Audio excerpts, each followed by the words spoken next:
Okay, good morning. Sa ating haircut. Okay, today is September 12, Tuesday, going to work. Maaga na tayo pumapasok ngayon.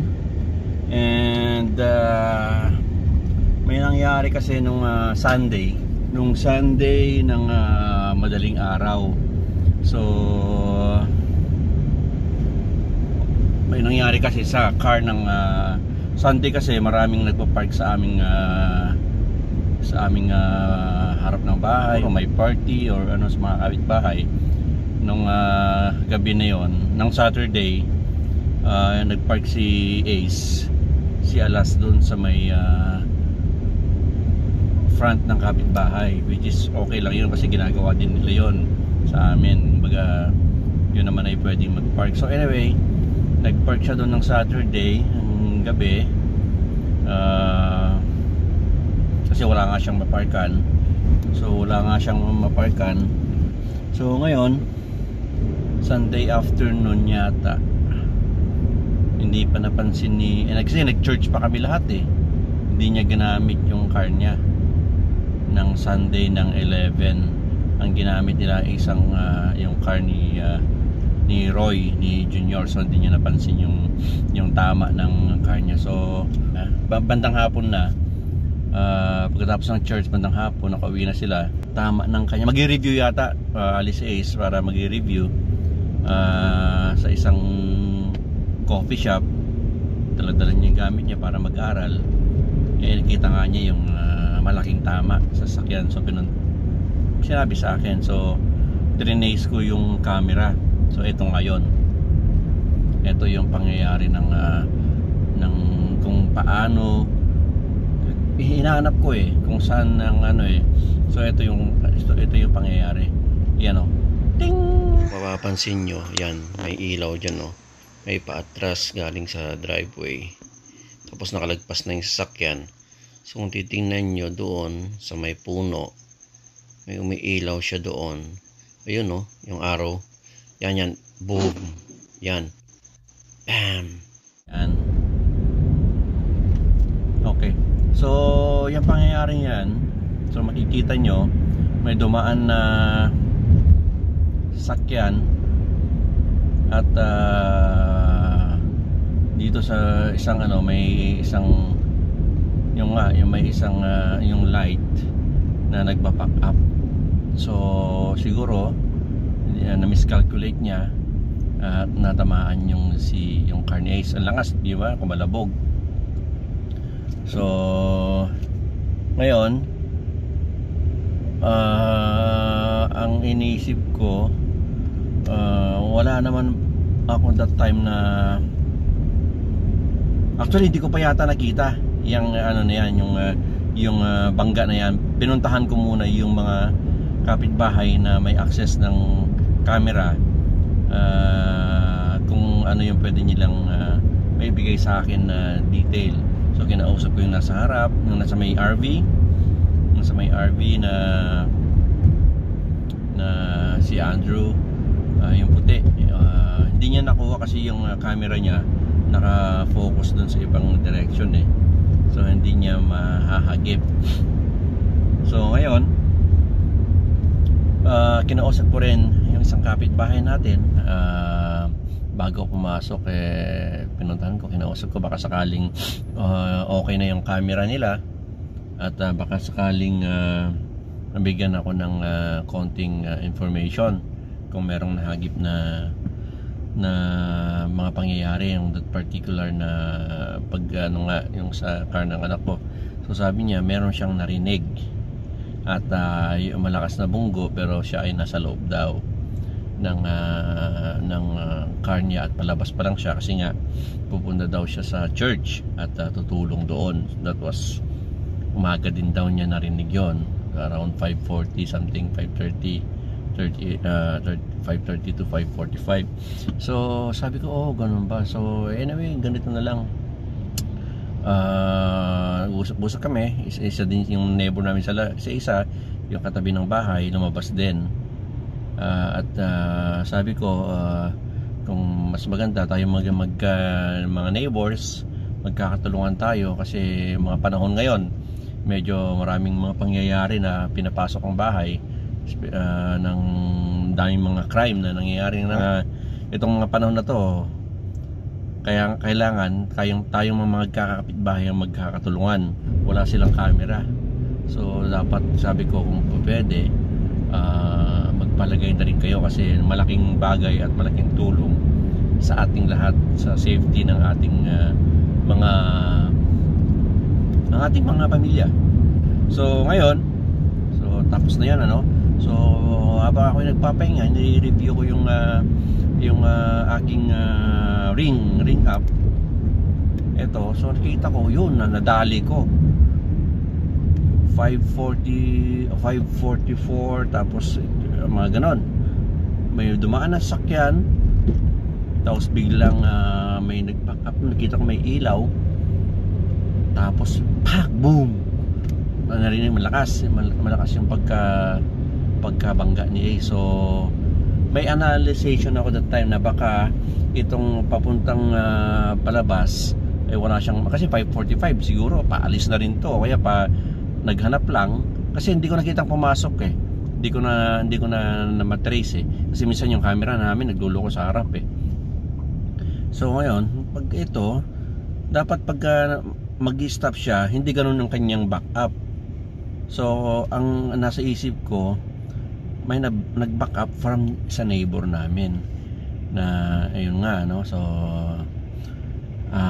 ang ginawa ko, pinuntahan ko ulit yung isang neighbor namin kung sakaling, wala akong iniisip na siya yon, kumbaga kasi hindi na nga rin siya umamin the first time na kinausap ko, at hindi ko naman siya talaga, wala sa isip ko na siya yon.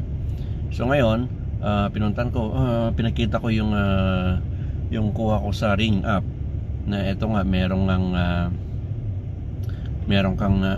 ano, yung may nagbaback up from sa area nila, baka sakali ka ako yung kasi may na-mention siyang narinig niya, at baka sakali na tandinong ko ulit kung baka may nakita siya na something, nag-ano lang ako, maayos na magsalita.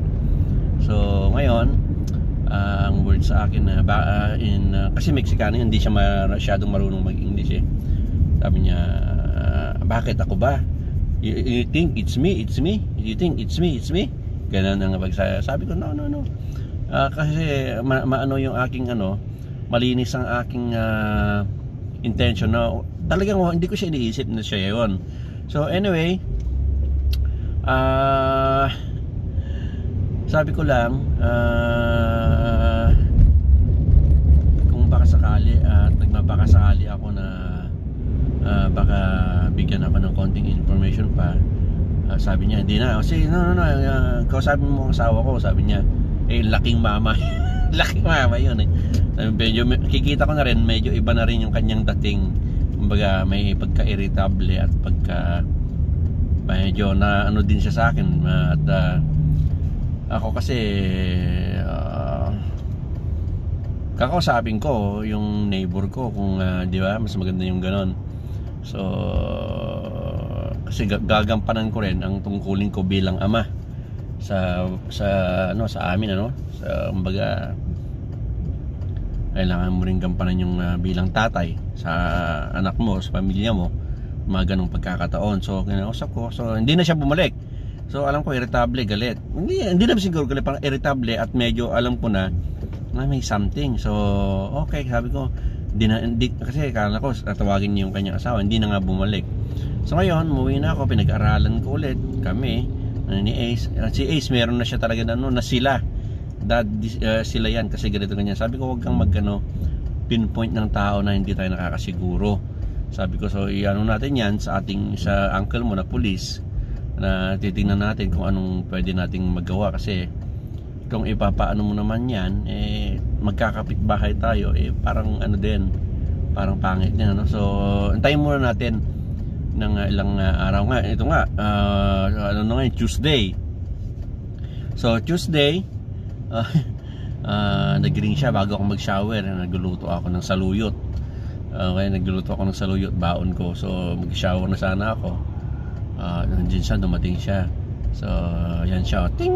So mga 6:30 na yata yan dumating yung asawa at yung mag-asawa, kaso nga lang hindi ko narinig. Umalis din sila, tapos bumalik ulit yung lalaki at siguro gusto talaga niya akong makausap at magsha-shower na sana ako. At narinig ko yung doorbell nga ulit, so can't answer the door right now, but if you'd like to leave a message, you can do it now. Paalis na rin siya ulit eh. Ayan, lumabas ako. Kinausap ko. At yun nga, medyo umiyak, tumulo na ang luha niya. Nag-sorry na rin siya. Nag-apologize siya. At umamin siya sa kanyang nagawa. So, sabi ko, okay lang. At wala nang problema. Sabi niya, nagsasorry na lang. Yan. So, kinausap ako. At sabi ko, ang unang banggit ko, my friend, sabi ko, don't worry about it, kako. Yan, sabi niya, umiiyak na siya. So, sabi ko, no, it's okay, kako, ganito, ganyan. So, wag kang mag-alala. Sabi niya, I will pay for it. Hindi daw siya makatulog. Hindi daw siya, laking mama.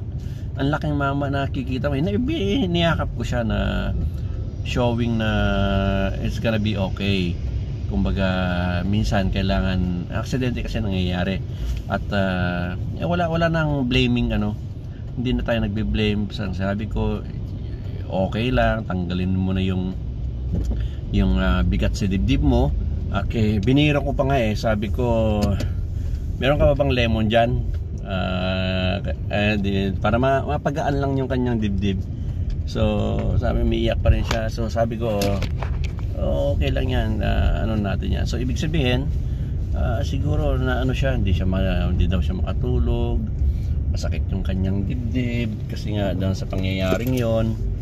So sabi ko, wala na, okay lang yan, sabi ko. So tapos lahat daw niya babayaran niya. So yun ang pangyayari kanina. So tayo yung magka-clock in muna at papasok tayo. Mag 8:30 kasi ako ngayon hanggang 5.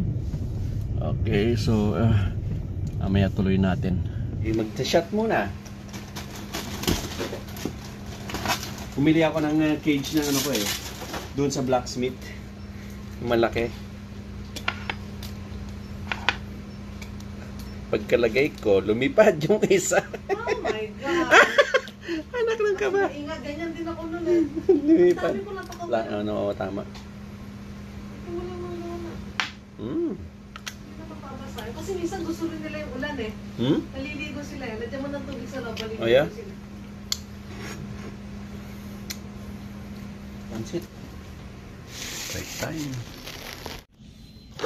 Tayo. Yan. Hapon donut. With that choco.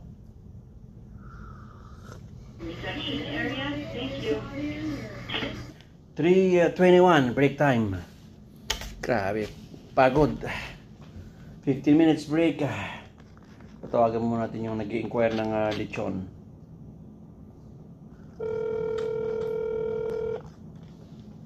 Kape. Hi, this is Susanna. How do you say your name? Roy. Just call me Roy.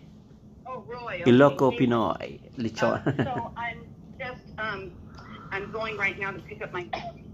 How much is it for the belly? It's $15 a pound. The minimum would be like at least 7 pounds. Money? At least 7 pounds, the minimum. Okay. Excuse me. If you want to taste it, so it's gonna be the lechon belly to try. It's like $15 a pound.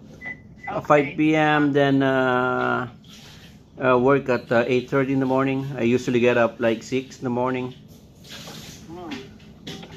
Oh, okay. Yeah. All right, we'll make some time because I think we would like to try it at least one time. Right. It and then maybe hear the Right. one. Yeah. All right. Well, we'll talk another time. Maybe I can just text you and see if you can talk when we're not today. Yes. We're a little bit busy. Yes, ma'am. But All right. well, thank you for coming. And you said Roy? Yeah. Yeah, Roy. R-O-Y, right? That's right. Take care. Thank you. All right. You too. Bye-bye. Okay, bye-bye. How are you, my friend? Making coffee for everybody. Everybody. So, how do you do it? Come on, show it to me. Delicious coffee. What kind of coffee is that? And very clean coffee. Smells good. Strong. I know. Hills Brothers, is it? Then, Oh, this is buen café. wow, so strong.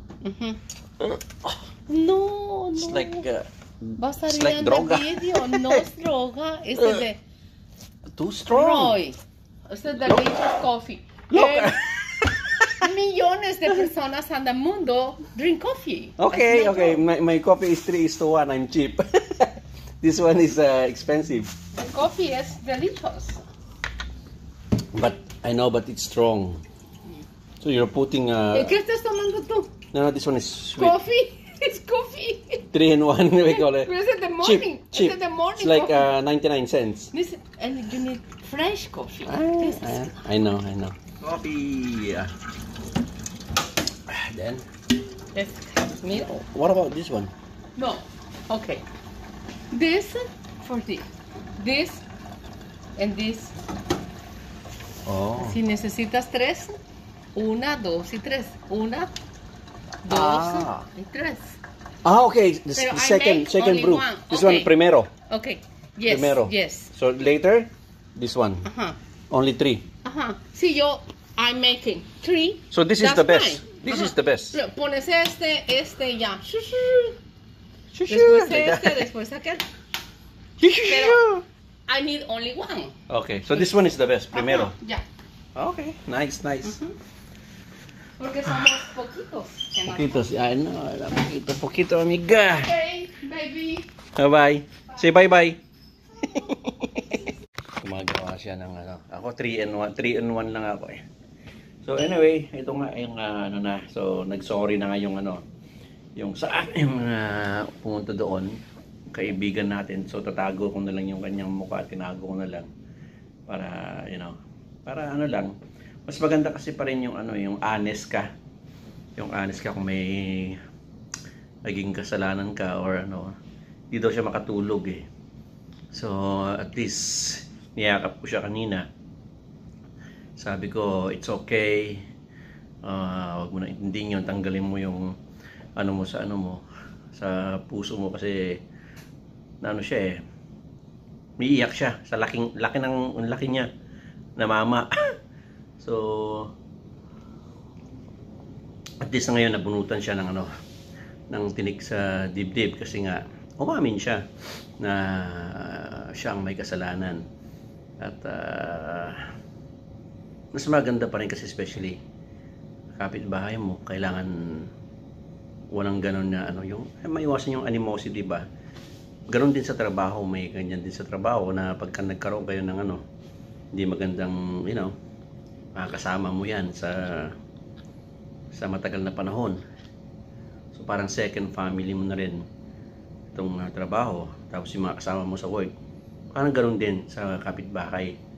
So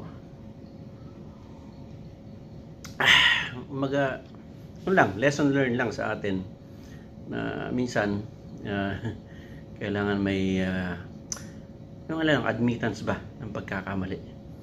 So kahit nakapag-video na siya ng dininay na niya, pero na-realize niya na mali yung kanyang ginawa. So the following day, hindi na niya pinatagal, pinuntahan ako at yung umiyak na nagsasorry. So ang next step sana namin gawin ay papakita yung video doon sa aming kamag-anak na pulis, pinsan ni Mrs.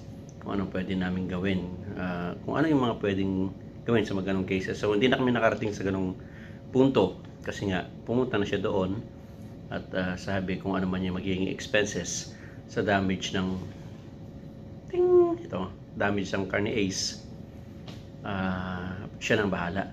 So hindi ko na alam kung through insurance or ano ba. So anyway, ang ano dyan, maganda dyan na pumunta siya doon, na-realize niya na siyang may mali, siyang may kasalanan, at humingi siya ng tawad. At wala nang problema yun. Gawin lang ang buhay. Kailangan may admittance ka lang din kung ikaw may kasalanan. Gawin lang. Ganun lang kasimple kung tutuusin, pero dapat galing sa puso mo yung paghingi ng tawad. So nag-feel ko kasi kanina yung paghingi ng tawad talagang galing sa puso. So salute, may amigo, mabuhay, Ilocos Pinoy, ka-Iloco. May tawag ako, may habang nasa palengke ako, may miss call ako sa aking pinsan sa La Union, at miss call, sabi niya patay na raw ang aming cousin, si Kuya Bong. So tawagan natin ngayon ang aking pinsan at mawag, patay na talaga ang buhay. Una-unahan lang talaga. Hello, Chan. Good morning. Anong oras dyan? Baka hindi. Kalalabas ko lang sa Chan? Kalalabas ko lang sa trabaho. Ano nangyari na? Alala si Kuya Bong. Oh, yeah? Oo, kabidyo call ko pa nung mga nakaraang isang oras kaming mahigit nag-usap. Bakit anong... Tapos, ha? Anong kinamatay niya? Tinanong ko pa siya sabi ko, insan, buti wala kang mga sakit-sakit. Ay, wala ako yan, insan, sabi niya. Sabi ko, problema ko yung sa kidney ko yung urine ko, lagi ka akong may dugo, ganyan. Tapos sabi niya sa akin, ano yan, ganyan-ganyan, inom ka lang ng ganito. Tapos sabi ko, insan, buti nga ikaw kako, wala kang niraramdam. Tapos sabi niya sa akin, wala naman, okay naman ako, maliban lang sa mga high blood, yun lang iniinom ko mga gamot, sabi niya, Tapos sabi pa nga niya sa akin, biniro ko siya. Oo. Insan, sabi ko, malay mo, makapasyal ako dyan sa'yo sa Baguio. Kaya lang wala akong tutuluyan. Sabi niya, may kwarto naman ako. Sabi pa niya, bibigay ko sa inyo yung kwarto ko. Lalabas ako, sabi niya. Lalabas ako matutulog. Wow, sabi ko pa nga. Pero sabi niya, insan, yung sinabi mo sa akin, pupunta ka dito. Natatandaan ko pa April 16, sabi niya, 2000, sabi niya, may sinabi siyang taon. 3 years ago na yun, sabi niya, hanggang ngayon, hindi na natupad. Tapos sabi pa niya, kailan tayo magkikita-kita, insan, pag may namatay na? Salita siya sa akin ng gano'n. Sabi ko, insan naman, patay agad. Siniro ko siya, sabi niya, mas mainam na yung patay agad. Sabi niya, hindi na nagtatagal. Kaya nga Insan, sabi ko pa nga, hindi ba ospital mo na? Nagpiro pa ako sa kanya ng gano'n, patay ka agad yung sinasabi mo. Gano'n naman talaga magkikita-kita tayo pagka yun nga. Kaya nga sabi ko nga, sabi ko nga noong nagkataon lang na siguro may konting tampo din sa akin noon, at may mga ganyan. wala yung pagkakataon namin magkita-kita, yung nandun na kami kasi saglit lang ako sa La Union noon Oo. Kumbaga hindi siguro pinagbigyan talaga ng ng tandaan ng panahon. So anyway, insan, ano talaga ang ano bang kinamatay niya? Anong kinamatay daw? Ako insan talaga insan nalungkot din kasi ano daw ang talagang lagi ako kinukulit yun ha? Ano daw ang kinamatay? Ang sabi ni Tita Marilyn, kasi walang nabanggit sa akin si Kuya Bong na may sakit siya or nagsuka daw ng dugo. Oo, meron na yan pag nagsuka ng dugo. May niraramdam yan, hindi lang nagsasalita. Pero umiinom pa rin, nakikita ko sa post niya Ayun, yun yung inom-inom niya, pero may marami siyang mga hinagpis din na isasabi sa akin, pero hindi tungkol sa mga sakit. Yung mga hinanakit niya, nasasabi niya sa akin. Tsaka insan alam ko na yan kasi siya yung mga panahon na kami, very insensitive siya sa konting bagay na masasabi mo, it's like may big deal ka agad So parang sensitibo siya, ibig sabihin yun, pag ganun ang tao, meron niyang meron niyang nararamdaman sa katawan. Oo.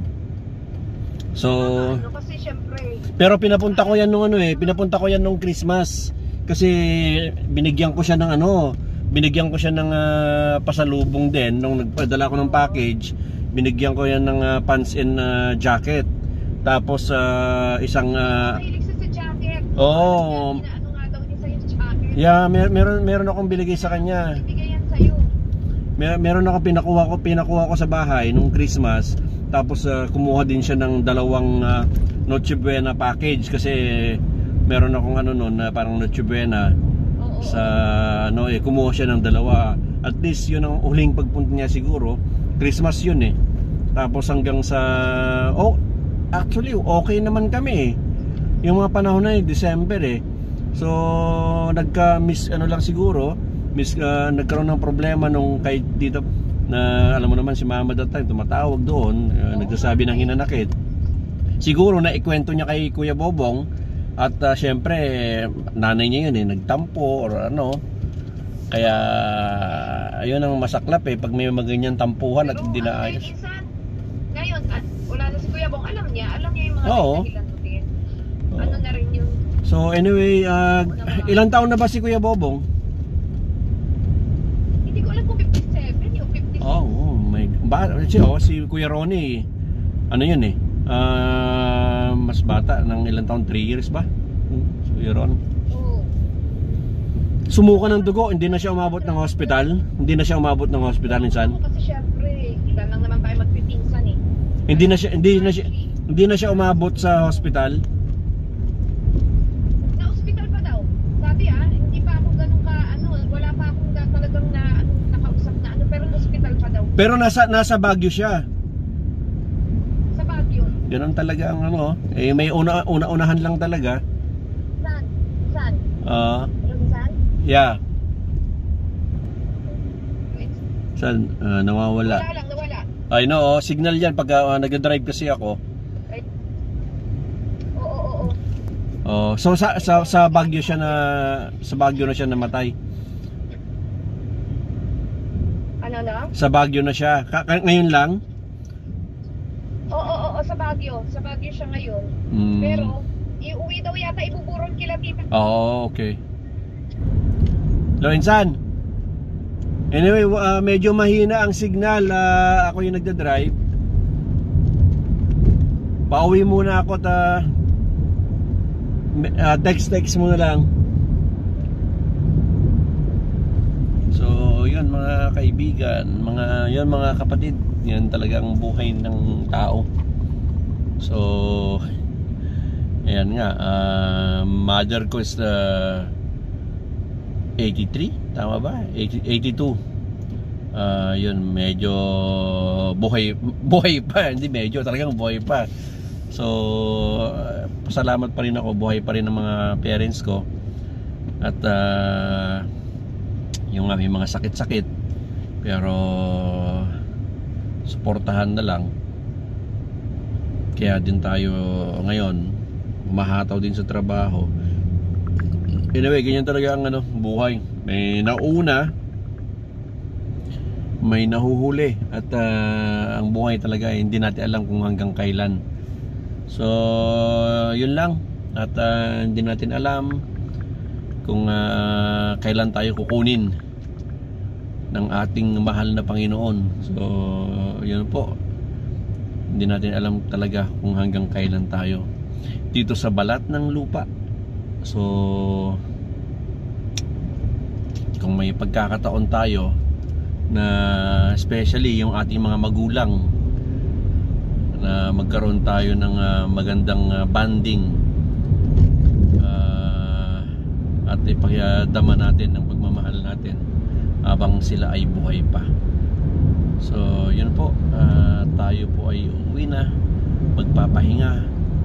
Bukas ay isang panibagong buhay na naman ng pakikibaka ng ating buhay. Trabaho ulit, trabaho.